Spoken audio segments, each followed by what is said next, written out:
Welcome to Cattle Sense, your weekly podcast. I'm your host, Penny Bowie. Welcome to our special guest, one of the top auctioneers in the business today, and he just happens to be my daddy, Colonel Gerald Bowie. Before we get started, I need to state this is part 3 of a 3-part series of Bowie's Cinderella Story, and it has been fun. It has been.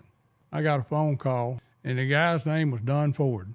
Told me who he was, and he had Lancer Arabians, and he wanted to hear me sell. And after he heard me sell, he said, I want to hire you to do my sale. The next morning, I got up and got in a plane, flew down there. Mr. Ford picked me up at the airport, and we drove out to his ranch. Now, Penny Bowie, I want to tell you something. Never in my life have I seen what I saw. This guy, incidentally, let me tell you a little bit about him. He invented the signal light on the automobile. He had the most beautiful ranch that I've ever seen. Every building on it was a duplicate barn of a barn in Egypt. Really? Yeah. Now, I'd never sold Arabian horse, but showing Connemara ponies all up and down the West Coast, I had watched Arabian shows. And so I kind of knew what the Arabians were. For instance, their pedigrees go back 1,000 years, not 100 years, 1,000 years. Mm-hmm. They were bred in Egypt. During the war, the Egyptian horses got broken up. George Patton, the general, understood that the Arabian horses were fixing to be destroyed by the German army. So he moved the purebred Egyptian horses out, and he sent them to different countries, the United States. He sent them to different countries. Well, over a period of time, those horses in those different countries took on a different look because they was being bred by different people. Mm-hmm. So the only full-blood Egyptian horses is in Egypt, except Mr. Ford. He had all Egyptian horses. Really? Right there in Florida? Right there in Florida. He had all Egyptian horses. So I go in and look at horses, and I talk to the trainer, and I talk to Mr. Ford, and make a long story short, he hired me to sell the horses. So I told him I'd do that if he'd get a couple of my ring men. And I got Fred and E.C., Fred Shaw and E.C. Larkin and Shirley Myers. When we got there the day before the sale, I'm not exaggerating, folks. He had a big tent set up that was probably 100 by 100 that you went in to register, and everything was white tablecloths and crystal and fancy. And when you went out of that tent, you went into the sale tent, and it was a circus tent. It was probably 150 foot wide and 300 foot long. It was almost like a football field. I never seen nothing like it. And lights and speakers, and he told me, he said just the rent for the lights and speakers was $30,000. Now wow, that was a long time ago, that'd be too. like 75 now. But it was the most elaborate setup that I've ever seen. And with the auction ring wasn't a ring. It was about 20 foot wide and then dropped down to 10 foot wide, and it went the length of the barn. Well, I never had been to Arabian sale. I never had sold any Arabians, so I didn't know what they was going to do. Anyway, he had a horse by the name of Assad. Assad in Egyptian means the lion. He was the man.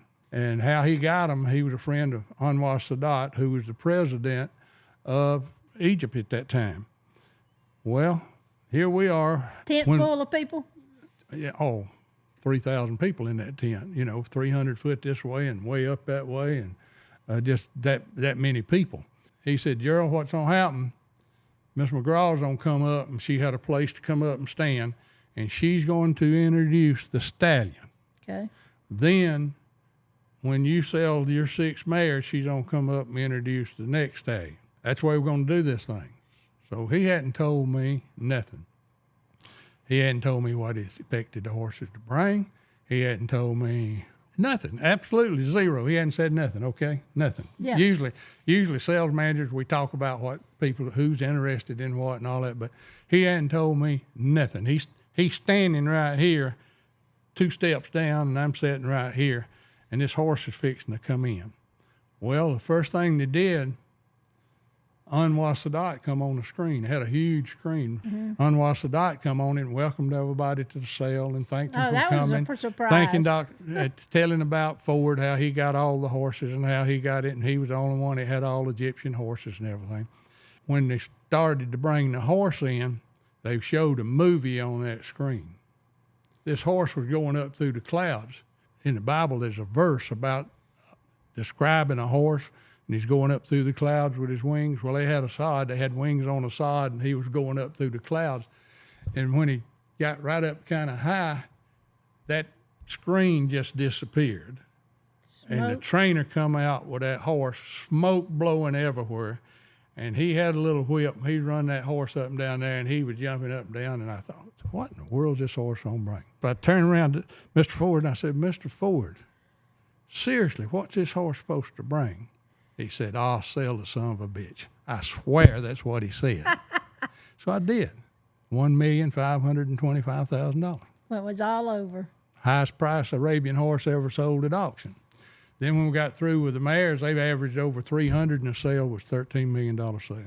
From that, I got to sell in Paso Finos, and I sold the national sale for the Pasos for 4 years in Fort Worth, Texas. And then what led from that, the Western Heritage deal, the next year, they wanted to do something different. We didn't do it at the hotel. They rented a 747, and we flew to Hawaii. And when we got to Hawaii, we sold Santa Gertrudis cattle, quarter horses, and Western Art over the Pacific going to Hawaii. Well, the next year they wanted to outdo that, so they leased a 747 going to China. This time, King Ranch, honest to God, folks, this is true. I'm not making this up. King Ranch bought a bull up there, probably weighed 3,000 pounds. They walked him into the airport, carried him up to the ticket counter, and bought him a ticket. Do you think they'd let you do that now? No, they wouldn't let that cow in. You think they'd let you do that now? No. So we sold, going over the ocean to Japan, we sold Santa Gertrudis cattle, Western Art, and quarter horses. And I did something else nobody'd believe. I got off in Japan and come directly back and sold a little bull sale that I had booked the next day that I could have got somebody to sell, but it wasn't my place. They hired me. So instead of going to China, I got off in Japan, came back to Georgia, sold a bull sale at Calhoun, Georgia. I'd be done. Well, I had to honor what I told them I'd do. That's right. You already told her she would do that because you got integrity. I got another surprise for you. We got another special guest. And who is it? Mr. Bruce Robbins with Robbins Cattle Company in San Antonio. And he is special, very special. Hey, Bruce, how you doing? We're glad to have you on. Hey, it's fantastic to be here joining you, Penny and Colonel Bowie. Well, Bruce, I appreciate you doing this. I hope you know something to say. Oh, buddy, we could make a whole show on what I got to say. You know, I met Colonel Bowie 40 years ago. I was 23 years old and green as a gourd. Just left Tulsa Sale Barn and went to Gene Thompson's, and there you showed up. That's the first time I met you, Mr. Bowie. I don't know if you remembered that or not. You're just an amazing man to me, my friend. I mean, I'm just so proud that I can call you my friend and basically my second dad. I lost my dad when I was in my 30s, and you stepped right in there and positioned yourself and helped this dumb young twerp kind of get going in the marketing business when I was looking for Fred. And then, of course, when I went on my own, nobody better than the Colonel to give you advice, to help you going. And, you know, I got to thinking about some of this. Back there when I was 23, 24, 25, we were doing 30 plus sales a year with only you, you know? So I had the greatest experience of a lifetime getting to know you and getting to see what kind of a professional you were. And I've always said that the secret to you is you're just so smooth up there on that microphone. Your cadence is so easy for everybody. You keep people sitting on the edge of their seat, ready to bid, instead of some auctioneers, you know, people lean back and they wait to see what he's really saying. And nobody does that with Colonel Bowie because they miss him when they do. Well, Penny, I can tell you a lot about your dad. And of course, he can tell you a lot about me. We've just had that special relationship for the last 40 years. And I am just every day privileged and honored and happy that I got to have that relationship with Mr. Bowie and all of y'all as far as Yeah. that goes. You know, Joe's frapping second mama to me too. So, because I lost both of my parents, and Gerald and Joe have just been special people, not only professionally but personally to me for a long, long time. Him working my sales when I went out on my own in 94, and him telling me when to talk and when to shut up. He's never really told me to shut up except for one time that I remember.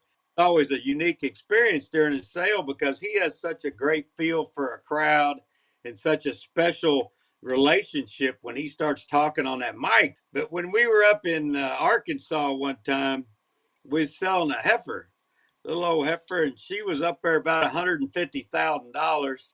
And I started trying to say something, and Gerald said, "Hush, Bruce, they bid $150,000." Wasn't time to talk, Bruce. Wasn't I time think to that may talk. have been the only time he told me to hush, but it was good That's advice. right. She went on about 165,000, as I recall. So, Yeah, he's always said there's a time to talk and time to be quiet. oh yeah, we had so many sales together and so many successes that it fed off of each other. I hope, and I felt like it always made me a better person, a better professional, a better business person, just because of my relationship with Gerald. And I would love, a lot of people throw that term around now in a lot of different professions, but Penny, your daddy is the GOAT as far as I'm concerned of the auctioneer business. Well, I tell you, I appreciate that, Bruce, and I tell you what, he's a goat of a daddy too. Thank you, Bruce. I appreciate your time today and saying some words about Dad. All right, y'all take care. Well, that's some of the unusual, and that was all Gert people. And Now, I've got other something you stories hadn't about other people too. something you hadn't told us about was you actually started the first ballroom sale. Is that right? Yes, And not in the U.S. First sale in Georgia. okay, You want that story? yeah, tell me that story. All right, I'd had a sale in Tennessee, I believe. Don't matter where I was coming, but I was coming through Atlanta one night at 1:00 in the morning, coming down the interstate. There's a big hotel up there, and they're not there now, but people my age remember them. They're named the Royal Coach. Mm-hmm. And the Royal Coach was a huge, huge castle, basically what it was. 1:00 in the morning, I look at that hotel, and it just hit me. That'd be a good place to have a cattle sale. Because we'd already had one at Shamrock Hilton, and we had one no, we had not yet. But we had some in Texas at the Royal Coach, but not then. So I thought, well, I'm going to go back and look and see what the facility looks like. So I go down the interstate, and I turn around, and I come back, and I get on that side of the road, and I turn off, and I go up there. And I go into the counter, and I told them, I said, I'm not drunk. I'm not crazy. I just saw this hotel, and I want to talk to somebody about doing an auction here. 1:00 in the morning. They said, well, the lady that looks after it is sitting back there in the office. Go talk to her. In the office at 1:00 in the morning. At 1:00 in the morning. Yeah, everything's working. Okay, everything's working. So I go back there, and when I get back there, I told her the same thing. Ma'am, I'm not drunk, and I'm not crazy, but I want to ask you a question. She said, what? I said, I'd like to have a cattle sale in your ballroom. Her eyes lit up and said, man, that sounds great. I said, how do we do it? How do we do it? I said, well, we'll have to have a place to put them and have to be able to get them in the ballroom. She said, that's easy. She said, we got an underground parking lot. Come on, I'll show you. So we go down the underground parking lot, and we look at the parking lot, and then we come back up. They got an elevator going back up and everything. So when I get home next day, I called John Culberth. I said, John, we got to do this. And we did. And I got George Morse to sell it, and I helped him. And George and I sold it. I think you got a picture of that sale on the Atlanta Journal. This is the cover of the Atlanta Journal and Constitution magazine Now, it may not seem like a biggie to you, but it's hard to get on the cover of the Atlanta Oh, I know, magazine. I know. I don't know who that guy is. That was in 1974. I had been selling a while, and mostly right now, no other breeds were involved in what I was doing. I was just selling Charolais cattle. I saw this hotel. I thought it would be a good place to have a ballroom sale. I stopped. I made arrangements. I turned it over to John.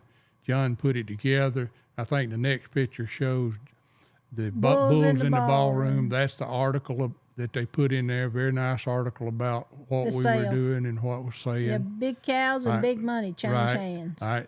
Then this is on the right-hand side to me, looking at it now, on the right-hand side, that's John Culberth, me in the middle, and that's Jim Colliver on the left from Ohio. He's the guy with the hat on. Right. And what you're seeing, I told you I hired George Morse to help me. Mm-hmm. George, one of the greatest auctioneers I ever worked with. He would not start first. Really? He said, Gerald, this is your sale. It's in your town. I'll sell behind you. First time George Morse ever sold behind me, too. And John Colliver's a guy that if it hadn't been for him, I wouldn't be in the business. And then John Culberth on the right. And John and I have done lots of sales together over 10 or 15 years. And then Jim Colliver in Ohio did the same thing, And That's cool. Look at you back then. That's cool. All right, Dad. So what else came from the Western Heritage Sale? Would you believe it? I became an art auctioneer. No. Art. Western art. This is a sale in Hilton Head, South Carolina. Mark, my son's on the left-hand side.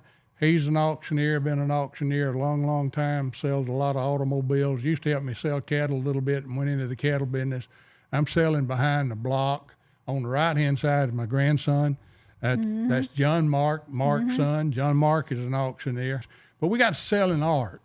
And I've sold art, Tony Alterman galleries, and Jack Morris had. And John Conley.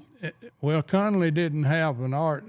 He owned art. Okay. But John Conley bought art, and we had art where it really got started for me was selling the art there at the Western Heritage Sale.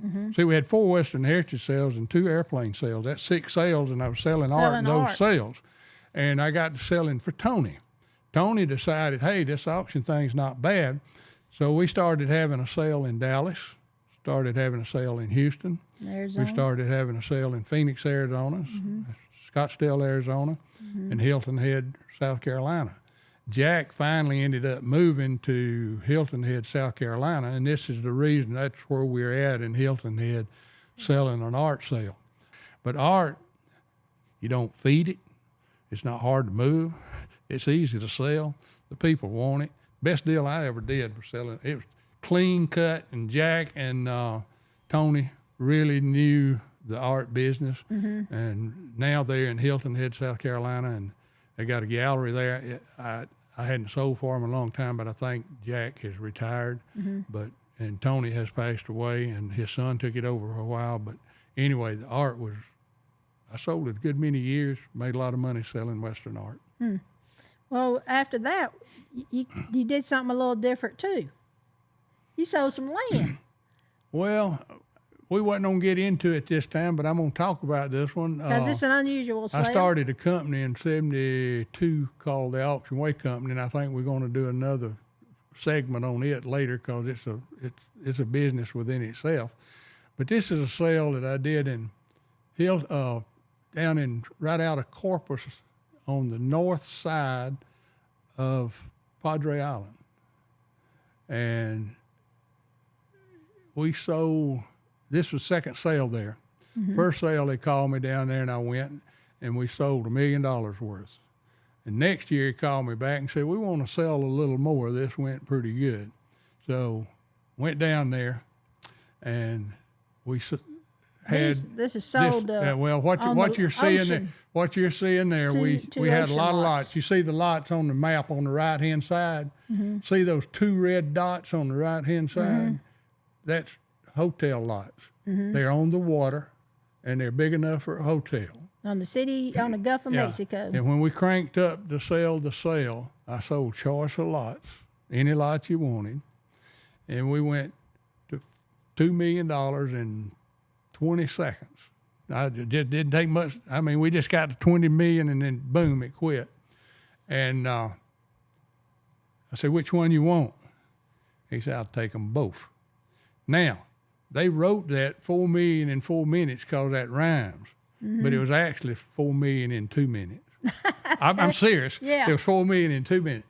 Sale brought $10 million and $10,600,000. And when we got to a little over 10 million, Paul Shakes, right up there in the left, Paul was who I was selling for. He said, Gerald, I don't want but 10 million, stop. So, so we quit and didn't 10 sell million. anymore. Well, I know one thing we probably need to talk about is being an auctioneer. You were part of the Georgia Auctioneers Association. How did that come about? As an auctioneer, and we started an Auctioneers Association, and I was one of the, I think there was 8 or 10 of us that started it. And it's the Georgia Auctioneers Association. And we got it going.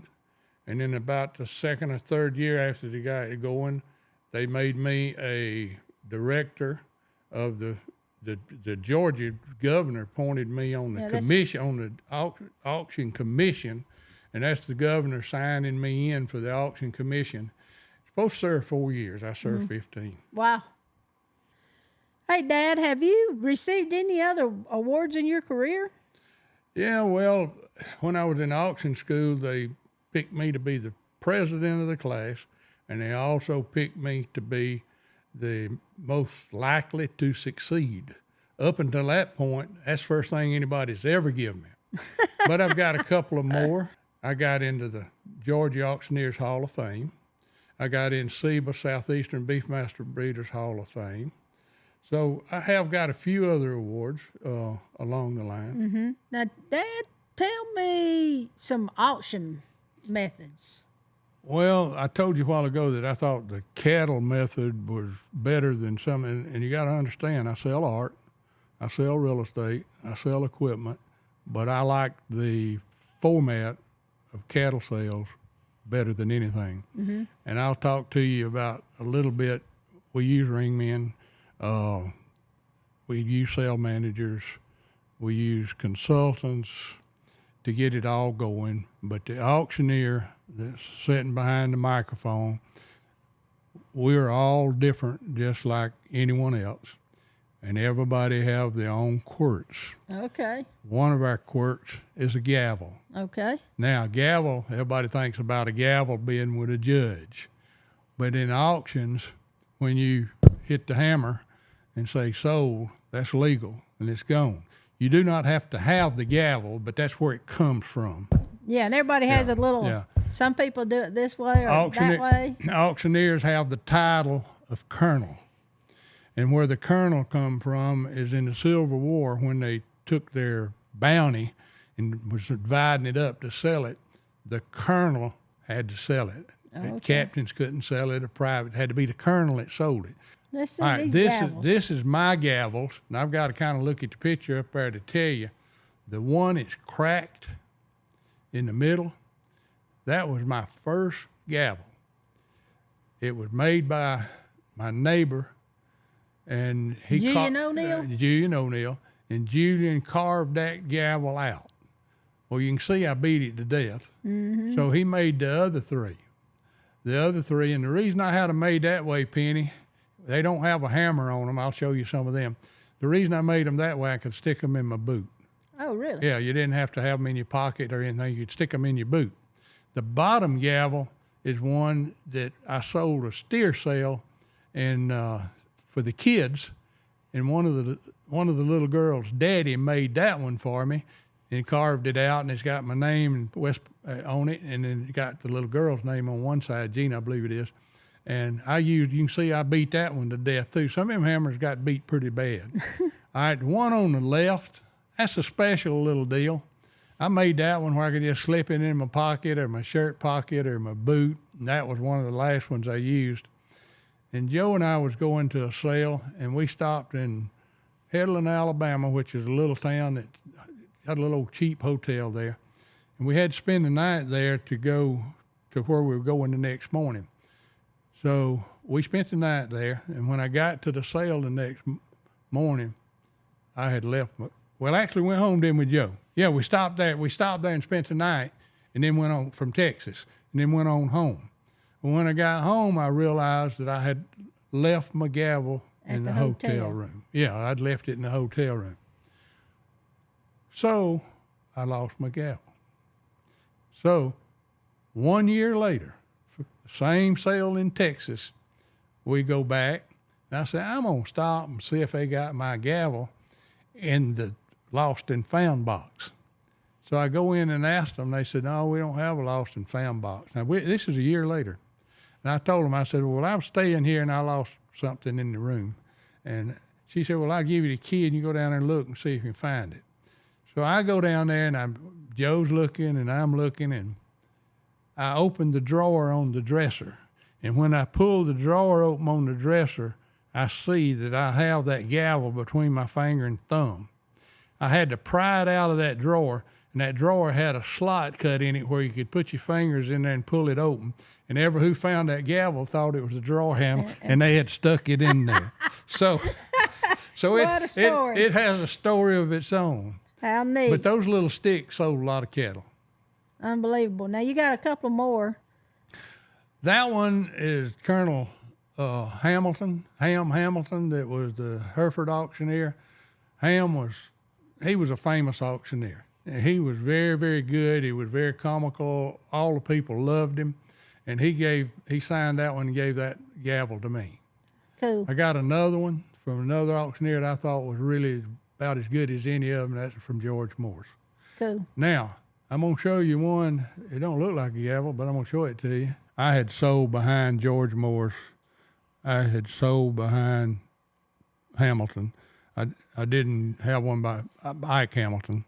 I can't tell you how much you learn standing behind watching a professional work. Well, I never worked with this man but one time, and I had heard about him. He's the one that introduced the Auctioneer song, if you've ever heard it. He didn't sing it, but he introduced the guy that sang it. He was a good auctioneer. He sold Angus cattle, and he had a reputation that no one else had, and it was fast. He sold fast. Mm-hmm. And I had never sold with him. I had never met him. I had never been around him. And the Journeyans one year had a sale in Fort Worth, Texas, and they hired me to sell it.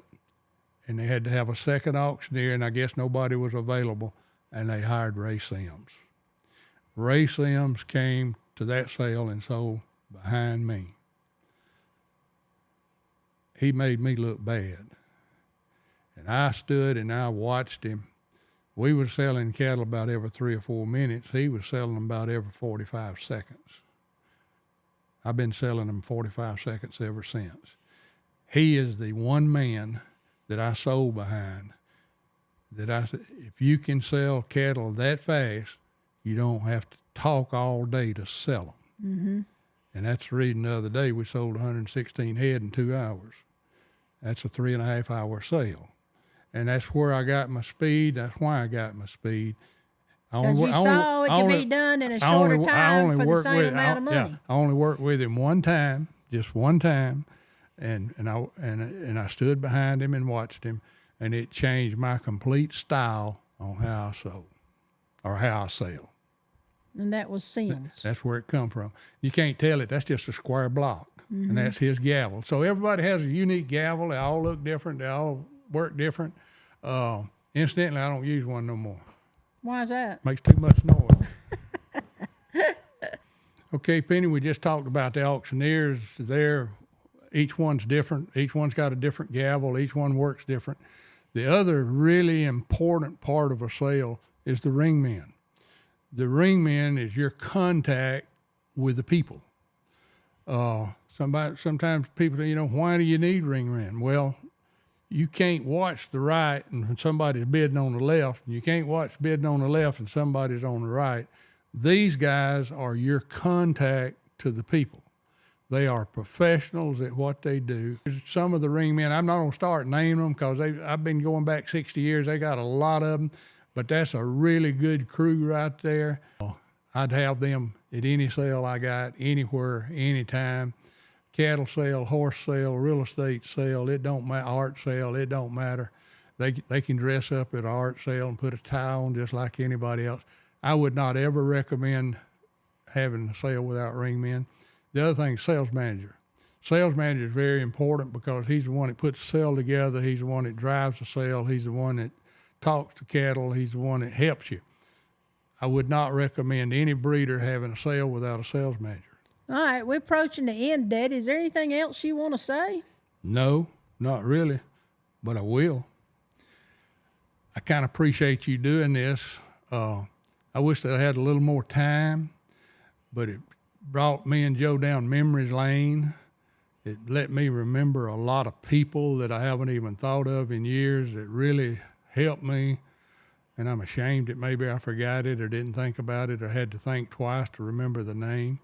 I hope that the people that listen to this don't look at me as what I've done, but what the people that I work for are done.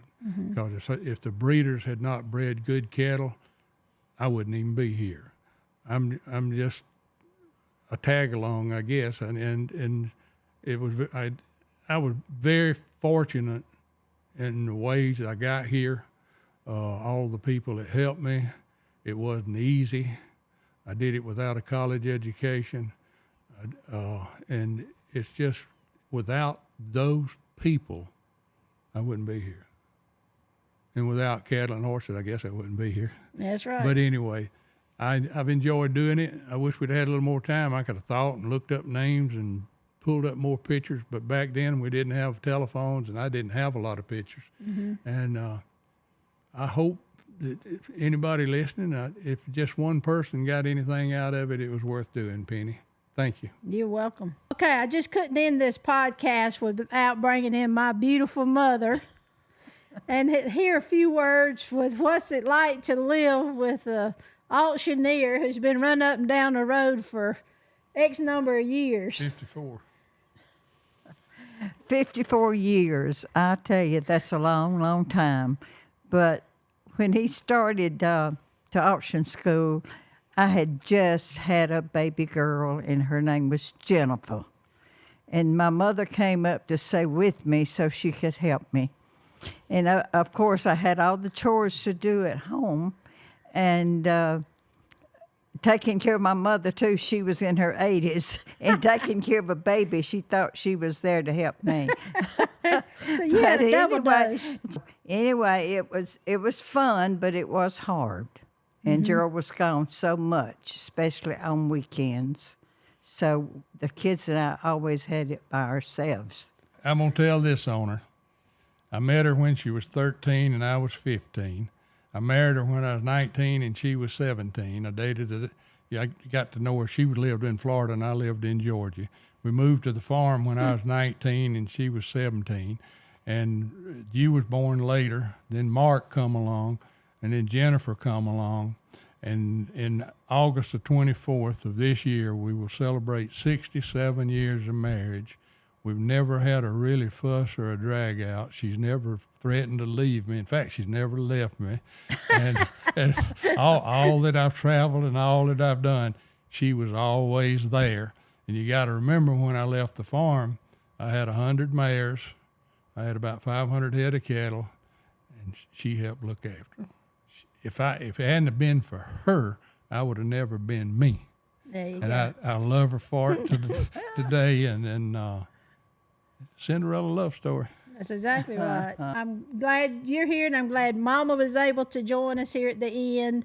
And just appreciate it and love y'all both so very much. And can't wait to see this thing put together. And thank y'all for joining in on Cattle Sense. Please hit that subscribe button so we can build a large herd of viewers together. Thank you. We'll give 1,000, leave it down 5, now bit it down 2, now 3, now 4, now 5, bit it down 6,000, 7,000, leave it at 8,